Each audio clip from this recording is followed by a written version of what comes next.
ఇలాంటి సంఘటనలు జరిగినప్పుడు మాత్రమే అందరూ యూనిటీగా ముందుకు పోతున్నారు. ఇలా very fortunate Indian medical association వైద్య సేవలు భారతదేశ వ్యాప్తంగా నిలిపివేసింది. సో రేపు భవిష్యత్తులో ఇలాంటి సంఘటనలు పునరుద్ధరణ ఉండాలంటే మీరు ఏం కోరుతున్నారు? మీ డిమాండ్ ఏంటిది? మాకు సేఫ్టీ కావాలి, ఆడవాళ్ళకి అనేది కొత్త రూల్స్ రావాలి, కొత్త కొత్త చట్టాలు రావాలి. ఇప్పుడు డాక్టర్స్ కానీ ఎవరైనా కానీ పని చేయడానికి కరెక్ట్ రెస్ట్ రూమ్స్ అనేవి సరిగా లేవు.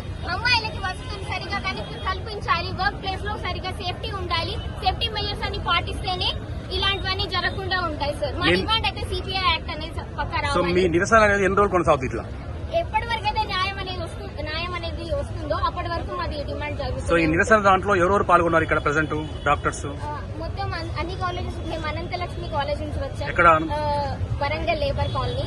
ఇక్కడ కేఎంసీ వాళ్ళు ఉన్నారు అండ్ టీడీఆర్ డాక్టర్ అసోసియేషన్ ఉంది, ఇంకా అందరూ ఉన్నారు. మేము అందరం కలిసికట్టుగా ఐకమత్యంతో ఈ పోరాటాన్ని నిర్వహిస్తున్నాం. ఇప్పుడు ఐఎంఏ వరంగల్ ఉమ్మడి జిల్లాల ఐఎంఏ మీకు ఏం భరోసా ఇచ్చింది? మాకు ఇంకా ఏం భరోసా ఇచ్చిందో మాకు ఇంకా చెప్పలేదు సార్. ఎందుకంటే ఇవాళ ఇండియన్ మెడికల్ అసోసియేషన్ భారతదేశ వ్యాప్తంగా బంద్ కాల్ ఇచ్చింది వైద్య సేవల విషయంలో. మరి వరంగల్ ఉమ్మడి జిల్లాల ఐఎంఏ ఆఫీస్ బంద్ చేసి మాకు సపోర్ట్ ఇచ్చారు సార్, చెయ్యమని చెప్పి. మేము అందుకే ఇప్పుడు మా పోరాటాన్ని నిర్వహిస్తున్నాం సార్. స్లోగన్